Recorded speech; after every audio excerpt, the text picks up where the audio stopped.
Salve! Salve, meus ninjas! Sejam bem-vindos a mais uma aula de conteúdo técnico voltado para a sua aprovação no exame de suficiência. Bom, deixei lá nos stories uma caixinha de perguntas, né?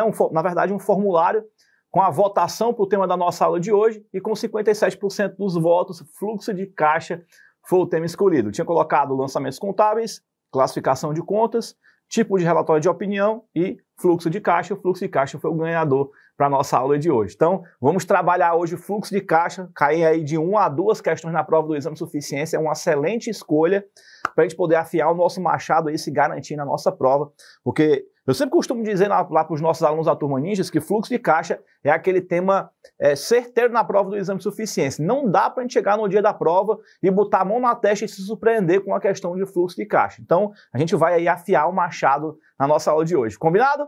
Legal, legal, legal. Galerinha, e ó, se você não baixou a apostila de vocês para a nossa aula de hoje, tem um link que está aqui embaixo na descrição do vídeo.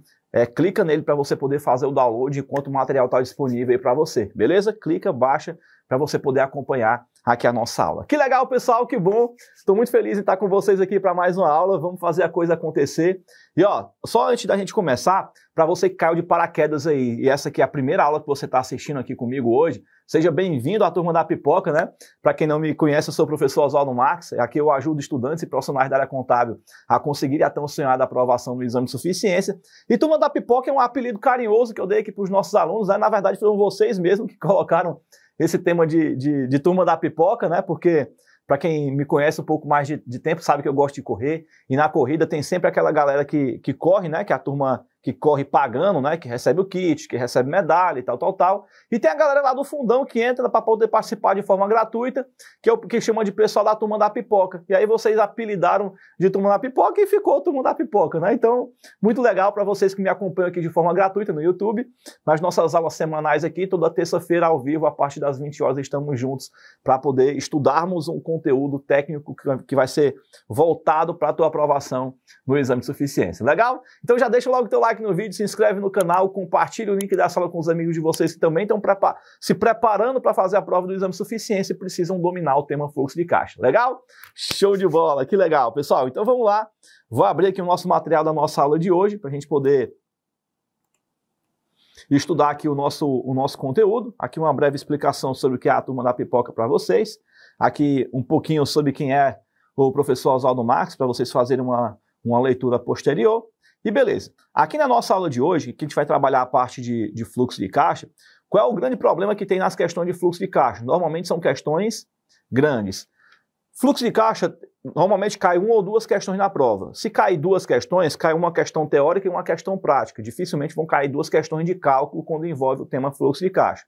Então, como o fluxo de caixa é um tema um pouco mais abrangente, na aula de hoje a gente vai focar na parte teórica. Vamos entender a divisão do fluxo de caixa para a gente poder matar essa uma questão da prova e quem sabe, né, na votação do tema da aula da próxima semana, que daqui a pouco eu vou explicar para vocês, a gente pode ver a parte prática, né, de montagem de fluxo de caixa propriamente dito e tem outros temas lá também. Enfim, vocês escolhem o que a gente vai estudar na próxima semana, beleza?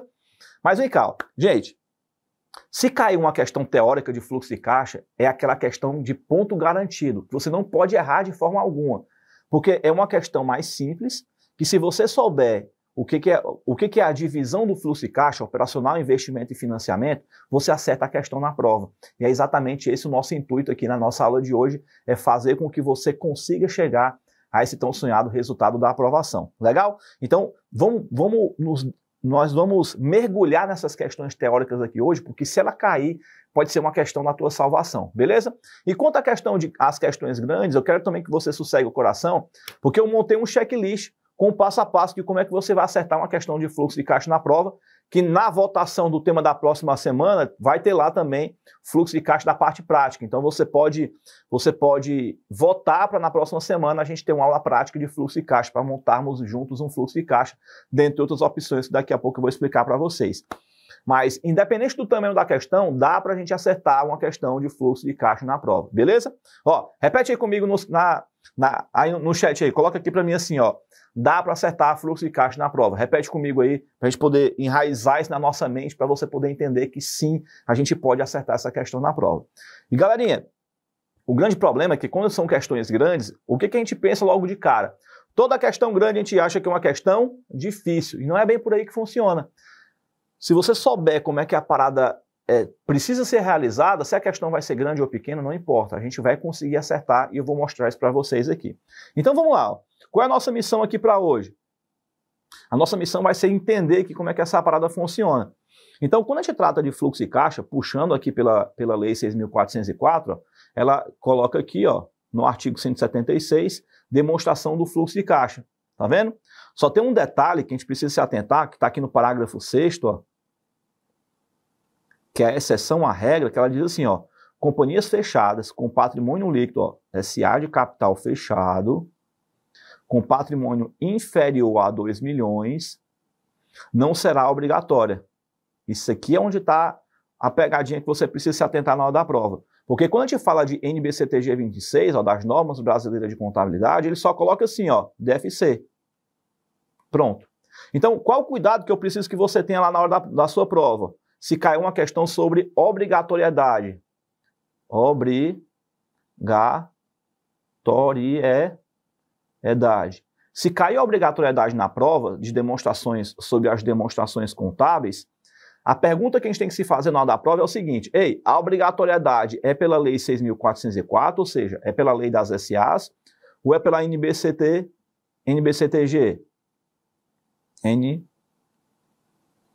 Eita, deixa eu corrigir aqui. NBCTG, ou seja, pelas normas brasileiras de contabilidade. Se ele disser pela Lei 6.404, aí você vai dizer que ela é obrigatória. Obrigatória para quem? Para quem que ela é obrigatória? Para quem que ela vai ser obrigatória? Para SA de capital aberto, e aqui para SA de capital fechado. Só que o PL tem que ser maior do que 2 milhões. Não é assim? Beleza. E ela vai ser facultativa quando? Quando se tratar de um SA de capital fechado, com PL menor do que 2 milhões. Beleza. Quando eu trato de NBCTG 26, aqui no caso, ela é obrigatória para todas. Então, aqui, todas, né? Para todas. Então, aqui não tem exceção à regra. Então, onde é que está a exceção à regra? Quando eu falo de SA. Quando eu falo da Lei das Sociedades por Ações. Beleza? Então, cuidado aqui especificamente com esse casozinho, onde ela se torna facultativa, né? Quando o PL, capital fechado, com PL menor do que 2 milhões. Beleza? Show de bola. Então, aqui esse é o primeiro cuidado que a gente precisa ter lá na hora da nossa prova. Quando se trata de divisão do fluxo de caixa, ó, antes de entrar aqui nessa parte, gente, vocês entenderam esse pedacinho aqui? Porque na hora da prova, o examinador vai te perguntar, dentre as demonstrações contábeis abaixo, quais são classificadas como obrigatórias? Essa é a pergunta que pode cair na prova. Só que aí o examinador na prova precisa especificar para a gente, obrigatória com base em quem? De acordo com a Lei 6.404, de acordo com a NBCTG 26, se ele disser de acordo com a Lei 6.404, vai ser obrigatória quando? Quando for SA de capital aberto ou quando for SA de capital fechado com PL maior do que 2 milhões. Vai ser facultativo quando o PL for menor do que 2 milhões. Se ele dizer de acordo com a NBCTG 26, aí é obrigatória para todo mundo. Pronto. Então só toma cuidado com isso na hora da prova, porque pode ser uma questão que pode te pegar. Todo mundo entendendo aqui, pessoal? Até aqui tudo bem? Beleza? Coloca para mim aí no chat, ó. Vamos lá. Sigamos. Em relação à questão da divisão do fluxo de caixa, pegando aqui a parte da divisão, o fluxo de caixa ele vai ser dividido em operacional, investimento e financiamento. São essas três partes da operação. Quando a gente fala de operacional, aqui a gente está tratando da atividade fim do negócio. Aqui eu estou tratando da atividade fim. Então, tudo que envolver a atividade fim, toda a movimentação que tiver aqui dentro vai estar dentro da atividade operacional. Por exemplo, a conta de clientes, a conta de fornecedores, a conta de impostos, a conta de salários. Basta você pensar assim, ó, ei, faz parte da atividade principal da empresa. Quando eu digo atividade fim, pessoal, puxa uma flechinha aí e anota, essa atividade fim seria a atividade principal. Né? Então, ou seja, tudo que remete à operação do negócio, você vai colocar como atividade operacional, seja a entrada ou seja a saída de recurso. Beleza? Pronto. O segundo ponto seria, agora, as atividades de investimento. Ó. E quando a gente trata das atividades de investimento, aqui operacional, aqui investimento. Gente, as atividades de investimento são aquelas que elas não geram faturamento. Vamos colocar assim, ó. Não gera faturamento.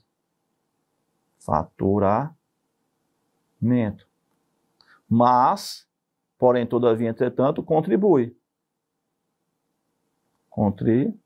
Contribui. Ah.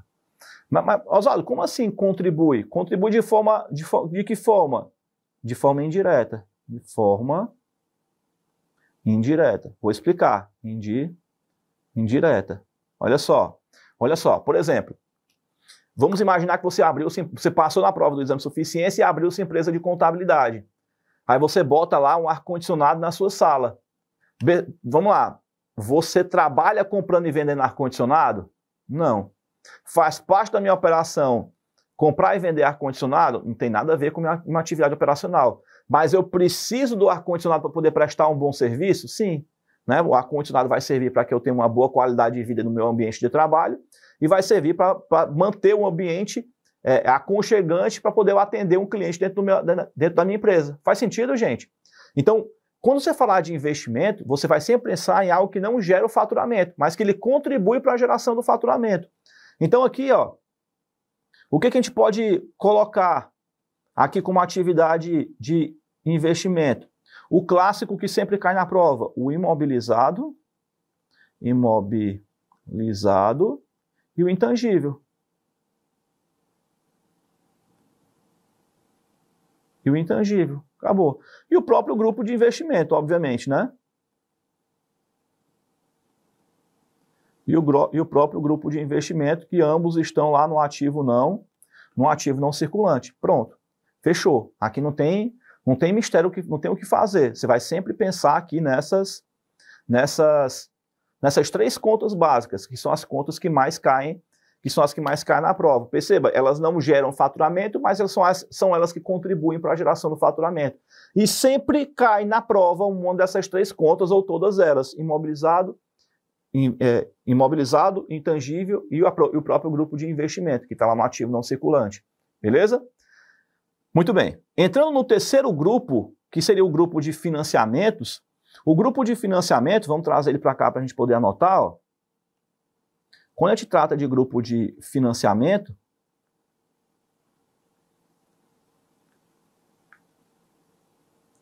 o grupo de financiamento está tratando o que, Oswaldo? Ele está tratando o capital de terceiros.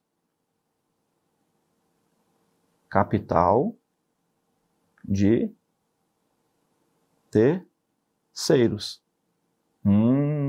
Peraí, Oswaldo, mas o que seria capital de terceiros? O próprio nome já está dizendo, é o dinheiro dos outros. Então, toda vida que você estiver trabalhando no seu negócio, estiver entrando o dinheiro saindo, que não seja proveniente da atividade fim, vamos anotar isso aqui, ó. Não seja da atividade, não seja da atividade fim. Pronto. Se ele não é capital, ele é capital de terceiros, e ele não faz parte da atividade fim, então ele é atividade de financiamento. Porque quando o dinheiro está entrando na empresa e provém da atividade fim, ele vai para qual conta? Para a conta de cliente. Cliente faz parte da operação? Sim, então é atividade operacional. Veja, quando eu estou tratando de capital de terceiros, eu estou tratando de um dinheiro que está entrando na empresa que não é a operação que está colocando o dinheiro. Por exemplo, vamos imaginar a tua empresa lá de contabilidade novamente. Quando o cliente paga pelo serviço que você está prestando para ele, não está entrando dinheiro dentro de casa? Resposta sim. Esse dinheiro é o que, Oswaldo? Atividade operacional. Agora vamos imaginar que você pede um empréstimo no banco para você poder fazer uma reforma na sua sala para deixar uma parada mais bonita. E aí o que você faz então? Você está pedindo dinheiro para o banco. O banco é capital de terceiros, porque não é o cliente que está colocando. Toda vida que entra dinheiro na operação e que não seja o cliente que esteja colocando, você vai colocar como atividade de financiamento. Só toma cuidado com uma coisa aqui, gente, ó. Vamos colocar aqui exemplos, né? Vamos colocar aqui exemplos. O clássico que cai na prova são os empréstimos. Empréstimos e os financiamentos. Pronto. Esses aqui são os clássicos que caem na prova. Beleza. Agora, se o examinador quiser dificultar um pouquinho mais a nossa vida, você vai anotar esse aqui, ó, aporte de capital.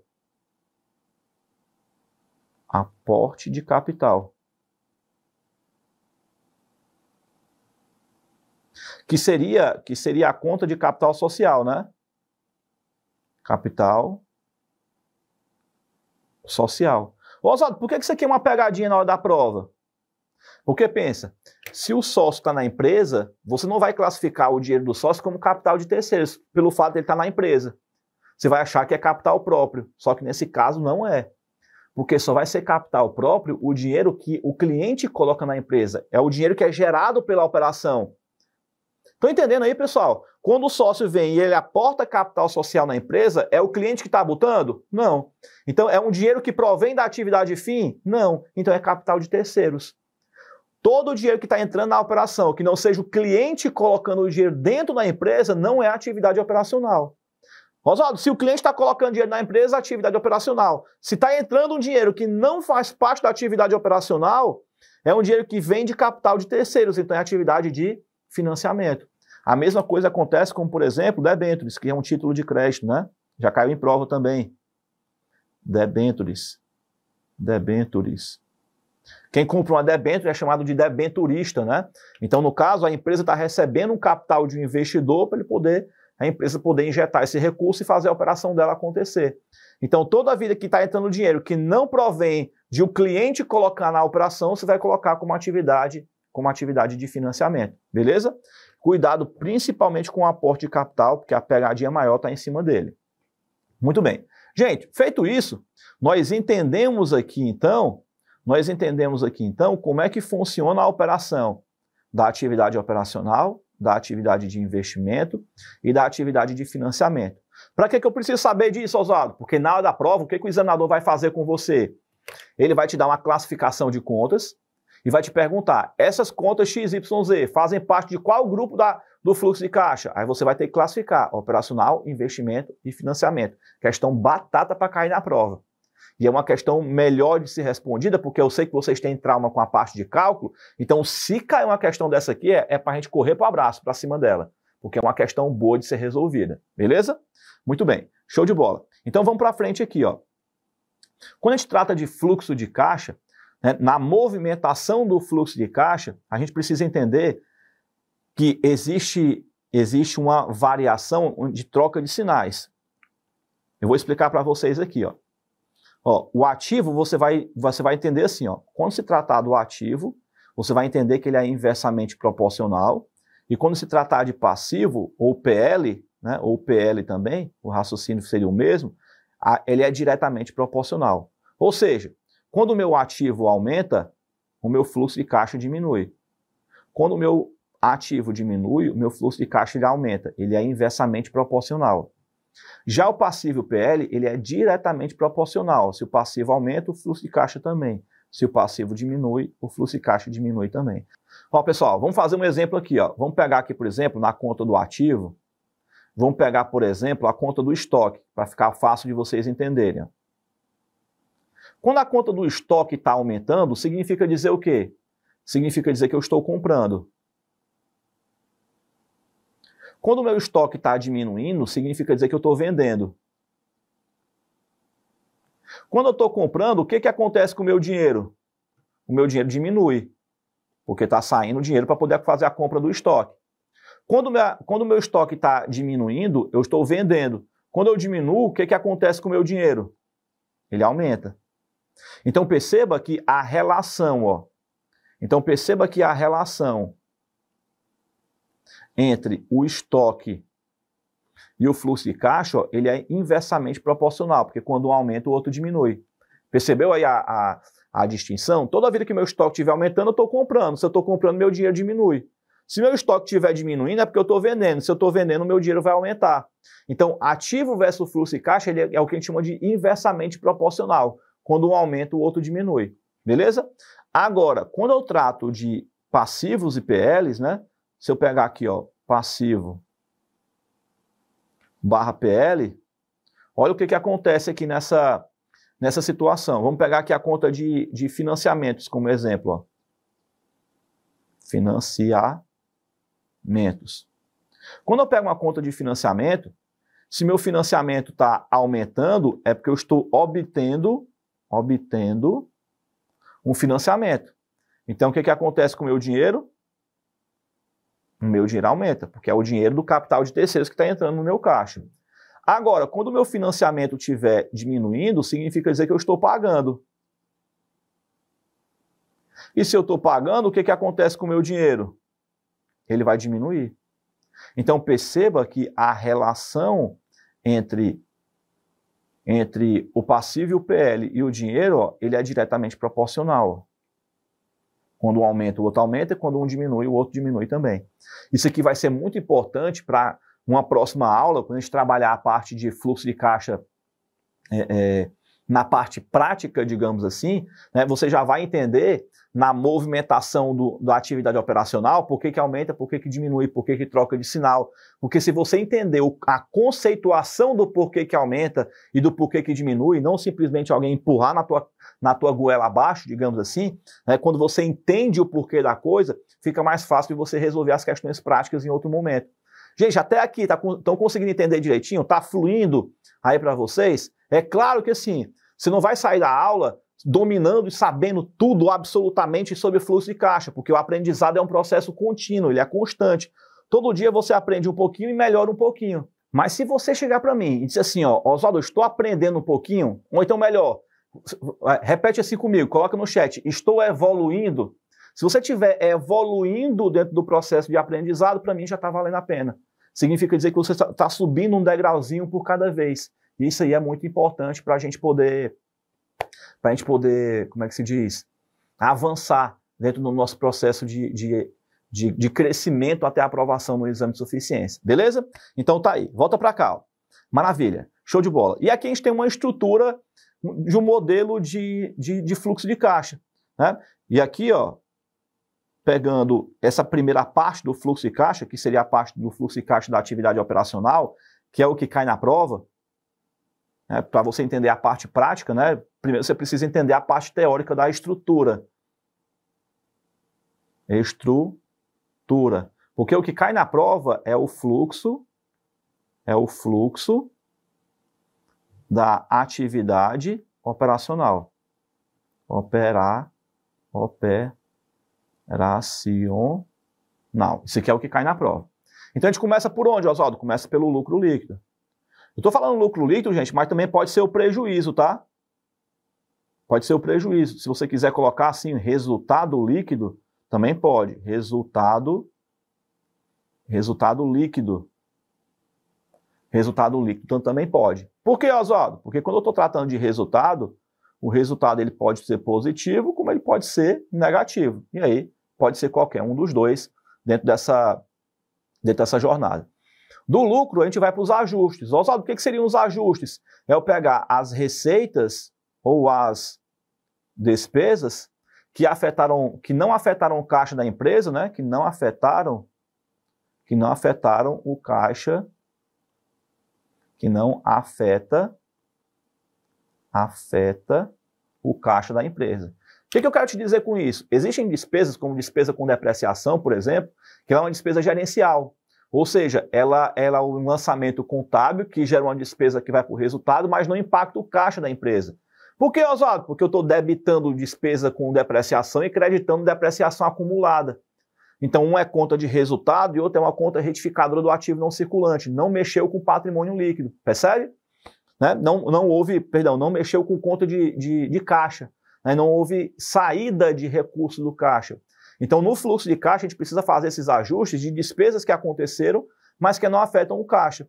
E aí o clássico que cai na prova, ó, depreciação, resultado da equivalência patrimonial, despesa com financiamentos e o resultado no lucro ou prejuízo de terrenos, né, no caso.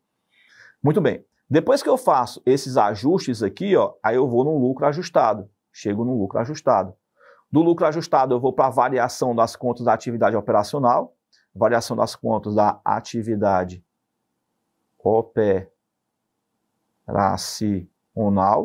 que agora a gente já pode classificar, porque a gente já sabe o que faz parte da atividade operacional, você coloca aqui a movimentação delas. E por fim, você pega o resultado do lucro ajustado com a variação da atividade operacional e chega aqui no saldo da atividade operacional. Essa aqui é a questão da prova. Essa aqui é a questão da prova. Beleza. E aí, como eu expliquei para vocês, né? Em uma próxima oportunidade, de repente na próxima semana, deixa eu logo explicar para vocês. Aqui embaixo tem um link na descrição do vídeo, onde você já pode votar no tema da aula da próxima semana.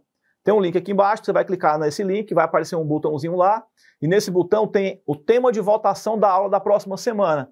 Então tem lá as opções, você vai escolher o tema que é mais interessante para você. Eu deixei um dos temas como sendo a continuação de uma aula de fluxo e caixa, para a gente poder ver a parte prática, mas também tem outros temas. Se vocês quiserem ver outros assuntos, beleza. Quem escolhe o tema da aula da Turma da Pipoca são vocês. Então, como é que se diz?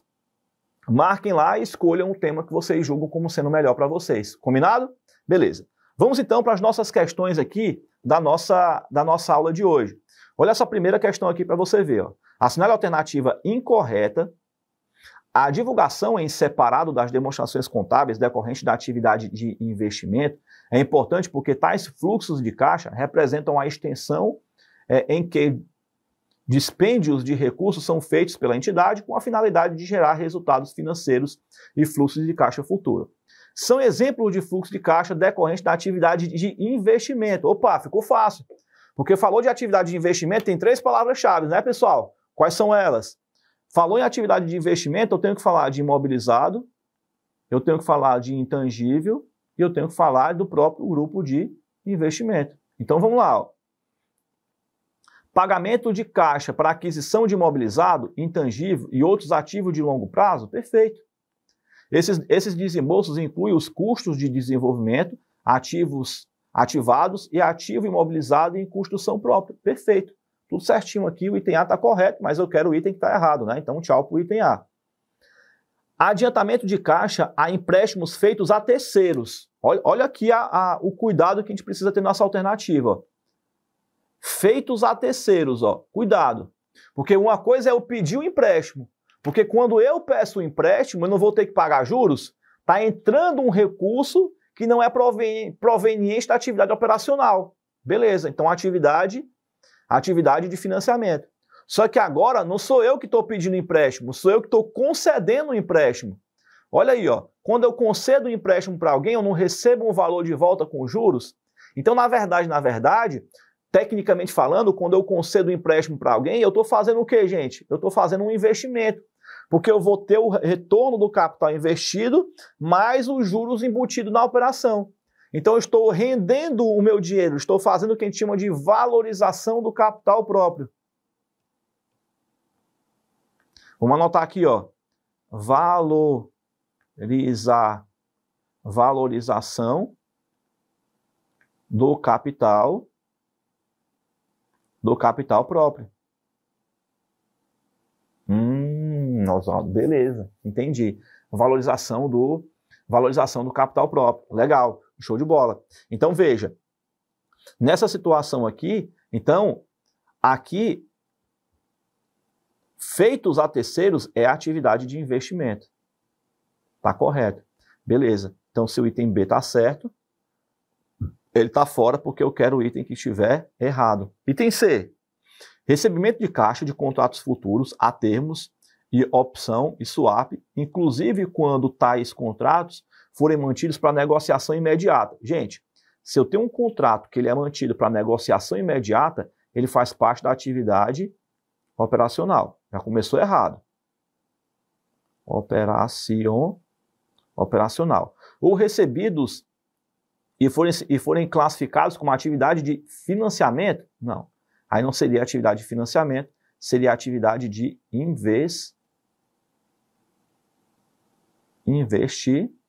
investimento, né? Show de bola. Um contrato futuro, um termo, um swap, são operações de investimento? São. Né? Só vão deixar de ser atividade de investimento se ele não for para negociação imediata, né? Porque se ele for negociação imediata, ele vai para atividade operacional. Beleza. Então, item C está errado, porque não é atividade de financiamento, e sim atividade de investimento. Vamos para o item D. Recebimento de caixa resultante da venda de imobilizado e intangível e outros ativos de longo prazo. Perfeito. E o item E, pagamento da aquisição de ações e instrumentos de dívidas e outras entidades e participações de sociedade em joint venture, exceto desembolso referente a títulos considerados como equivalente de caixa e mantidos para negociação imediata. Beleza, pagamento para aquisição de ações. Ó. Eu estou comprando. Se eu estou comprando, eu estou na posição de quê, gente? De investidor. Se eu estou na posição de investidor, então só pode ser atividade de investimento. Então está correto também o item E. Show de bola. Então o que está errado aqui na primeira questão é o gabarito do item C de casa. Muito bem. Show de bola. Show de bola. Maravilha. Vamos então aqui na nossa segunda questão. A segunda questão diz assim, ó, conforme CPC 03, a demonstração dos fluxos de caixa são elementos do fluxo de caixa da atividade de financiamento. Eu quero agora a atividade de financiamento. Vamos lá. Caixa recebido pela emissão de debêntures, estou recebendo um dinheiro pela emissão de debêntures, empréstimos, notas promissórias e outros títulos da dívida, hipotecas e outros empréstimos de curto prazo. Beleza, tudo aqui é capital de terceiros. Se tudo aqui é capital de terceiro, então o item A já é a nossa alternativa correta. Agora vamos lá, para as outras alternativas. Ó. B, recebimento de caixa resultante da venda de imobilizado, intangível e outros ativos. Opa, falou imobilizado, falou intangível, aqui só pode ser atividade de investimento. C, recebimento de caixa resultante de royalties, honorários e comissões e outras receitas. Gente, isso aqui a gente chama de atividade operacional. Aí você vai me perguntar assim, ó, Oswaldo, que raios são royalties? Isso aqui é em gotas ou em comprimidos? É algum remédio genérico? Não, gente, calma. Royalties são participações no resultado quando se tem. Acontece muito, né? Puxa uma flechinha aqui e anota, ó, acontece muito com franquia. Você vai comprar, por exemplo, uma franquia da McDonald's. Né? A McDonald's já é uma empresa forte, grande, consolidada. Confere? Confere. Então, o que acontece? Pelo fato de você já estar comprando um privilégio de ter uma empresa sólida no mercado, então você está fazendo o quê? Você está montando, você vai ter que pagar pelo direito de usar a marca McDonald's. Então você vai pagar um percentual sobre o lucro que você tem na sua operação, que eles chamam isso de royalties, beleza? Isso acontece quando você entra no modelo de franquia. Se a empresa for só sua, então o lucro é só seu. Oswaldo, qual é a vantagem de você entrar na franquia e abrir sua empresa própria? Bom, a sua empresa própria que você vai abrir, ela vai ter um tempo de maturação, digamos assim. Já o modelo de franquia, você está comprando um modelo já pronto, consolidado. Né? Então você paga lá para o franqueador, no caso, ele já te entrega a empresa toda pronta, montada, estruturada, e um beijo, um abraço. Acabou. Oswaldo, qual dos dois é o melhor? Aí vai muito da sua perspectiva, né? Do que você quer para você. Né? Os dois modelos de negócio são bons, são consolidados no mercado, e você vai na direção que você achar melhor para você. Beleza? Muito bom. Vamos então para o item C. Pagamento de caixas de contratos futuros a termos, opções, swap, exceto quando tais contratos são mantidos para venda no mercado, negociação, perdão, né? Contratos que forem mantidos para negociação imediata ou futura. Se for imediata, seria atividade operacional, e se for futura, no caso, seria pagamento de caixa de contratos futuros, termos do swap, exceto tais contratos forem mantidos para negociação imediata ou futura, porque seria atividade operacional, e os pagamentos forem classificados como atividade de financiamento, recebimentos e caixas de venda de mercadoria e prestação de serviço. Bom, ele está pedindo para a gente marcar o que faz parte da atividade operacional. Beleza. Quando eu estou falando dessas operações e que eu estou falando de operação imediata, a operação imediata ela é a atividade operacional. Então, um pedaço do texto já está errado.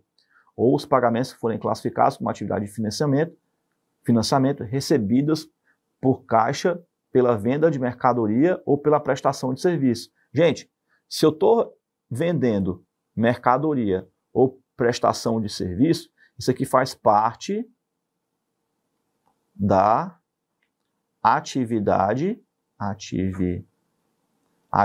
fim. E tudo que faz parte da atividade fim faz parte da atividade operacional. Então aqui tem dois erros aqui, né? Tchau para o item D. Recebimento de caixa na venda de mercadoria ou prestação de serviço, aqui também é atividade operacional, então está errado. Então, de fato, segunda questão, gabarito, item A de aprovados no exame de suficiência. Legal? Beleza? Vamos então para a nossa terceira questão, e ela diz assim, ó. Segundo o pronunciamento técnico CPC 03, que é o Comitê de Pronunciamentos Contábeis, que trata sobre fluxo e caixa, assinale as seguintes assertivas. Ele deu aqui uma sequência e ele pergunta. Vamos lá. Eu quero saber o que está errado. Então vamos ao que está errado. Os fluxos de caixa advindos da atividade operacional são basicamente derivados das principais atividades geradoras de receita da entidade. Beleza, que eu estou explicando para vocês que são as atividades fim. Então até aqui está tudo correto. Portanto, Portanto, elas geralmente resultam de transações e outros eventos que entram na apuração do lucro ou do prejuízo. Perfeito. Porque as receitas vão contribuir para o lucro, né? E as despesas vão contribuir ou para a redução do lucro ou para o aumento do prejuízo. Então aqui o item A, ele tá correto, né? Só que lembrando que eu quero o que está errado. Então aqui o item A aqui já está fora e aqui também, né? Lembrando que eu quero o que está errado. O item 1 está certo. Item 2. Uma única transação pode incluir fluxo de caixas classificados em mais de uma atividade. Perfeito. Por exemplo, quando o desembolso de caixa de pagamento de empréstimo inclui tanto o principal, tanto os juros como o principal. Beleza, quando você paga um empréstimo, o empréstimo ele é dividido entre amortização e juros. A amortização é a devolução da atividade do capital de terceiros, então seria a atividade de financiamento. Os juros seria a remuneração do dinheiro pela empresa, né? No caso do banco, né? Que no caso seria parte da atividade de financiamento, né? Via de regra, apesar de existir alguns casos de exceção, onde você pode colocar como atividade operacional. Beleza. A parte dos juros podem ser classificados como atividade operacional, beleza, existe uma previsão para isso, mas a parte principal deve ser classificada como atividade de financiamento, tá correto. Gente, cuidado aqui com a parte dos juros, ó, porque via de regra os juros entra como uma atividade de financiamento, mas porém, todavia, entretanto, existe a possibilidade dos juros também entrar como atividade operacional,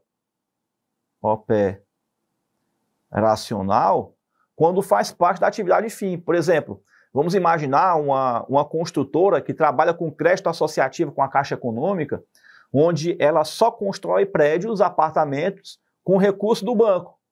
Ela não utiliza recurso próprio. Então, faz parte da operação da construtora pedir dinheiro para o banco. Então, a parte do principal é a atividade de financiamento. porque é capital de terceiros que está sendo injetado no projeto. Porém, os juros faz parte da operação, porque a empresa sempre pede empréstimo para poder construir a obra. Então, os juros faz parte da operação, seria atividade operacional, tá? Então, na norma, existe essa previsibilidade de tanto você colocar como atividade operacional e investir e atividade de financiamento. Aí você vai me perguntar, aí lascou, né, Oswaldo? Porque como é que eu vou adivinhar na hora da prova se eu vou colocar de um lado ou do outro? Aí a questão vai precisar te dar um contexto para você poder fazer essa classificação, beleza? Muito bem. Vamos para frente. Os fluxos de caixa referente a juros, dividendos e juros sobre o capital próprio, recebidos e pagos, devem ser apresentados junto. Aí não é junto, né, gente? Tem que ser separadamente, né? Unificando as atividades operacionais, investimentos e financiamento. Tem que ser separado. Não pode juntar, não. Aí é onde está o problema, né? Então o item 3 está errado, né? O item C aqui, ó, é a nossa alternativa a ser marcada. Beleza? Muito bom. Vamos então na nossa questão de número 4. Ela diz assim, ó. Em relação à demonstração do fluxo de caixa pelo método direto, assinale a alternativa que apresenta a atividade de investimento, né? Falou em investimento, só tem 3 grupos, né? Imobilizado, intangível e o próprio investimento. Muito bom. Recebimento de cliente, aí não, né? Porque é atividade operacional. Juros pago. Juros pago ou vai ser atividade operacional ou vai ser atividade de financiamento. Então tá fora também. Juros recebido. Opa, aqui é remuneração do capital próprio, né? Do capital próprio. Então aqui é atividade de investimento. Tende a ser a nossa alternativa correta. E recebimento por empréstimo de longo prazo. Empréstimo é atividade de financiamento. Então pronto, questão de número 4, gabarito, item C de casa. Maravilha, show de bola. E por fim, entrando na nossa última questão aqui da nossa aula de hoje, né, para a gente poder responder aqui, fechar a conta e passar a régua, mas antes de finalizar essa questão aqui, pessoal, eu queria mostrar para vocês o resultado que um dos nossos alunos teve aí na aprovação do exame de suficiência. E eu gosto de compartilhar esses resultados dessa galera que consegue passar na prova, porque eu acho que ela serve de fonte de inspiração para poder te contagiar, para que você possa acreditar que você também é capaz de conseguir passar na prova, mesmo que você tenha as suas dificuldades, que são comuns, e que já posso te adiantar, a gente sempre vai enfrentar uma dificuldade em qualquer âmbito da nossa vida, em qualquer coisa que você for fazer.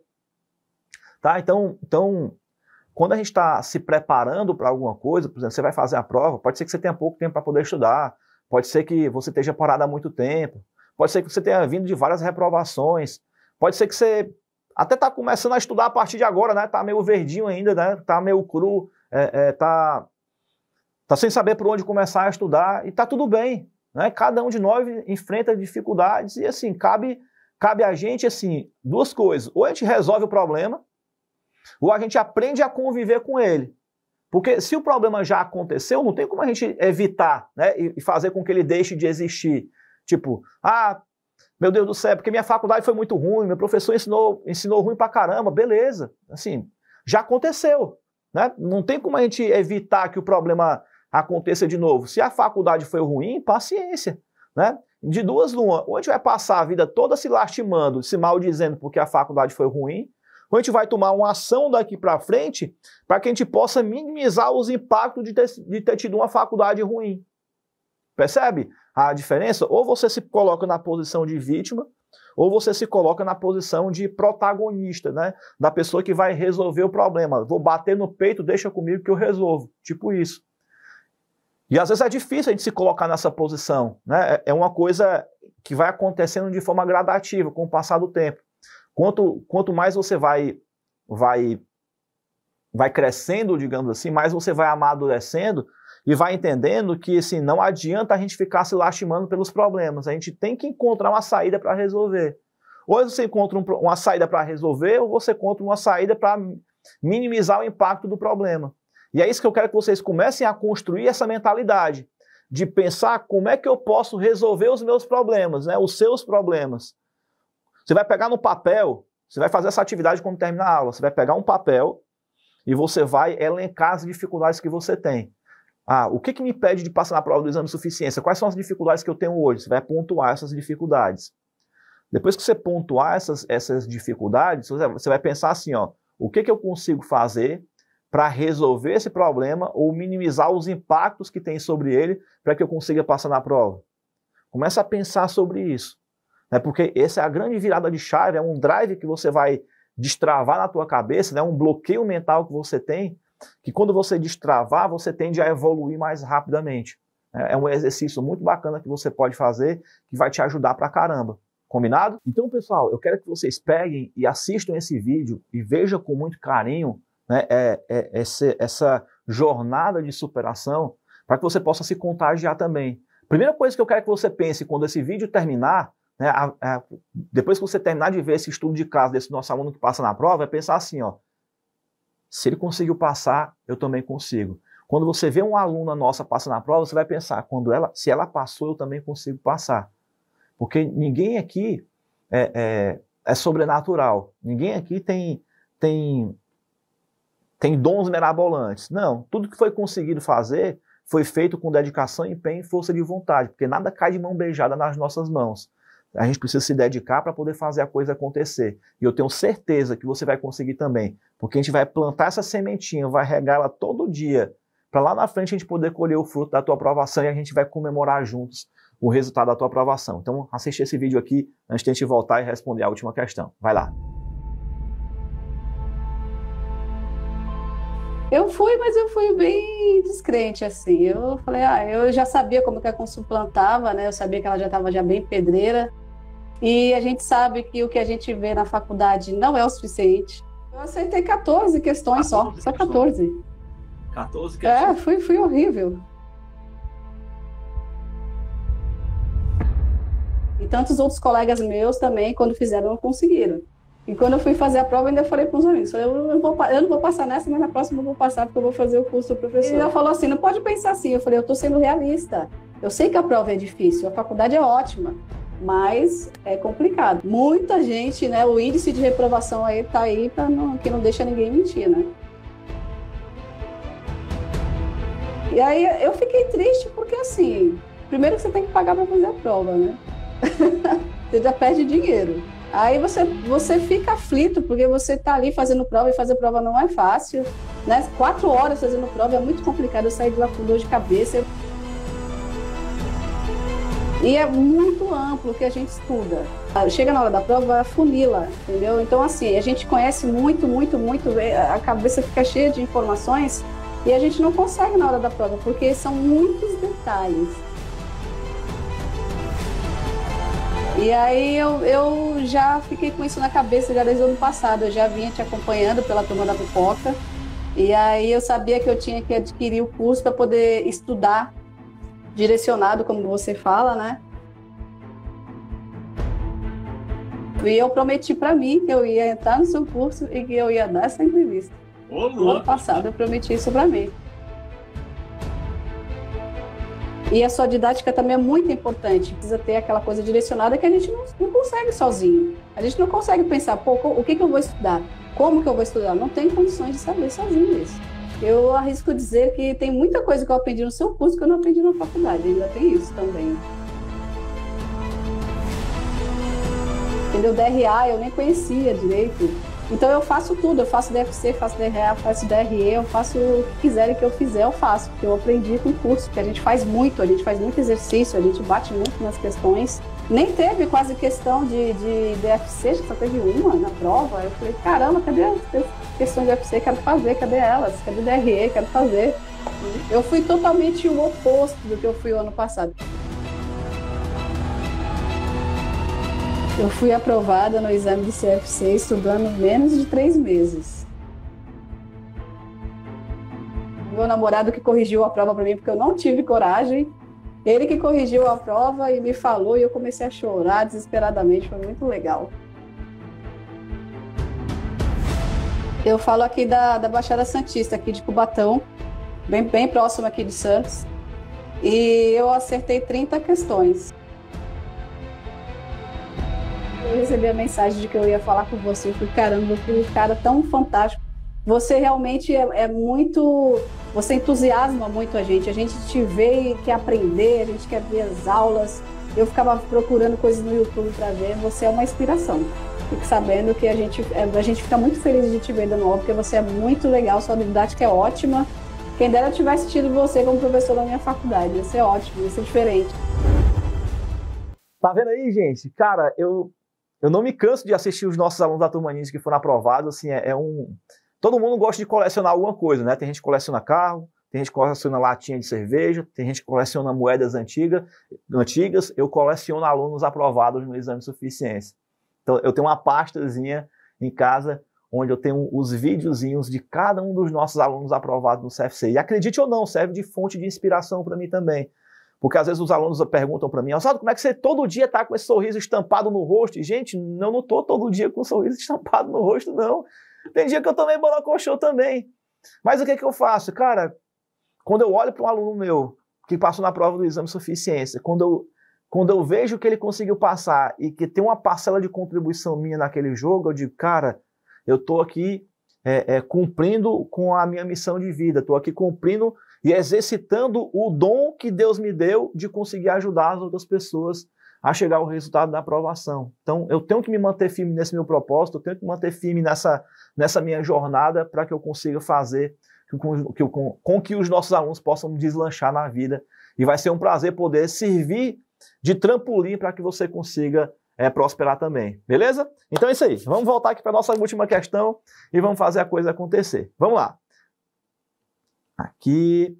Vamos lá. Pronto. Em relação ao recebimento de caixa oriundo de contratos mantidos para negociação imediata, olha, já deu a palavra-chave, ó, negociação imediata, a cenário alternativa que melhor descreve o impacto sobre o evento no fluxo de caixa de uma sociedade empresária. Gente, acabou a questão. Se é negociação imediata, só pode ser atividade operacional. E tem C de casa aqui, ó. Aqui ele está colocando como atividade de investimento e aqui ele está colocando como atividade de financiamento. Acabou. Gente, quando você pega a palavra-chave, quando você entende a palavra-chave, é batata para você acertar a questão. É assim que eu ensino para os nossos alunos da Turma Ninjas e é assim que eu estou compartilhando para vocês também. A diferença é que na Turma Ninja a gente tem tempo para poder aprofundar isso de uma forma mais detalhada, digamos, né? Porque existem outras particularidades também. Então, os alunos da Turma Ninja têm aulas todos os dias, têm aulas ao vivo de revisão 2 vezes por semana. Então, eles têm um volume de aulas maior que dá tempo de a gente aprofundar isso com mais riqueza de detalhes. E aqui na Turma da Pipoca, né, vocês têm uma aula ao vivo por semana. Então, já fica aí como é que se diz? Já fica aí o convite para você já ir amadurecendo a ideia, né, e ir pensando já para o ano que vem, e estudar com a gente, beleza? E seguir essa jornada aí até a realização da prova do exame de suficiência, que via de regra deve acontecer em abril ou maio, é a data prevista para a realização da prova, beleza? Então é isso aí, galerinha. Finalizamos a nossa aula por hoje. Não esqueça de votar aqui embaixo antes de terminar a aula. Não esqueça de votar aqui na aula da próxima semana. Então, próxima semana, próxima terça-feira, ao vivo a partir das 20 horas, a gente vai ter a nossa próxima aula e quem vai decidir o tema dessa aula serão vocês, beleza? E, gente, então, de antemão, já desejo para vocês aqui um excelente Natal e que vocês possam comemorar essa data ao lado das pessoas que vocês amam, ao lado das pessoas que vocês gostam, que vocês possam celebrar verdadeiramente o sentido real do Natal, a visão de Deus, né? Que você não simplesmente comemore o Natal por uma visão comercial, onde quando você pensa em Natal, a primeira coisa que comercialmente você pensa é sair comprando presente para dar para as pessoas, como se isso fosse a solução daquele dia, né? Como se o Natal se resumisse a você comprar presentes para dar para meia dúzia de pessoas, quando na verdade o presente é só um símbolo que o comércio criou como objetivo de gerar faturamento. Assim como acontece no Natal, assim como acontece na Páscoa, no Dia das Mães, no Dia das Mulheres, né? O comércio gera um pico de demanda para que as pessoas possam comprar. né? Na Páscoa você compra chocolate, no dia das mulheres, no dia das mães, no dia dos namorados você compra flores, né? E assim sucessivamente em N outras datas, digamos assim, né? Então, que você não simplesmente se preocupe com o presente, mas se preocupe em se fazer presente, né? Ser alguém importante, né, para a sua família, para as pessoas que você ama, e que você possa se ajoelhar e agradecer a Deus por tudo que você conquistou, por tudo que você está conquistando, por tudo que você vai conquistar, e agradecer simplesmente pelo fato de você estar vivo, você estar respirando, você tá andando. Às vezes a gente reclama de tanta coisa, né? Às vezes a gente se questiona por tanto, né? E às vezes a gente esquece de agradecer ao básico, né? Poxa, você está vivo aqui agora, você está andando, está respirando, está enxergando, está vendo, está com saúde, você vai dormir, né? Você tem uma cama confortável, você tem um edredom, você tem um lençol, você tem um ventilador, um ar-condicionado, você tem um teto, você tem uma família, pessoas que te amam, né? Será que só por isso a gente não já deveria ser grato a tanta coisa que a gente tem? Você já parou para pensar que tem N outras pessoas que sonham e pedem a Deus para ter o que você julga como sendo básico? Quantas pessoas são moradores de rua, por exemplo, e sonham em um dia ter pelo menos um canto para poder dormir, ter um café para poder tomar de manhã? É muito louco você pensar desse jeito, né? Então sejamos gratos pelo aquilo que a gente tem, não sejamos acomodados, né? É claro que a gente precisa crescer, a gente precisa prosperar, a gente precisa evoluir, a gente precisa ser grato pelo que tem e inquieto no sentido de estar sempre buscando melhorar, crescer e evoluir, mas sempre com essa gratidão no coração por tudo que foi conquistado até agora, para que você não possa viver na ansiedade do futuro sem desfrutar daquilo que você conquistou no passado e que está à sua disposição no presente. Beleza? Então, galerinha, por aqui eu me despeço de vocês. Um grande abraço, um beijo enorme no coração de cada um, um Feliz Natal e a gente se encontra na nossa próxima aula. Tchau, tchau.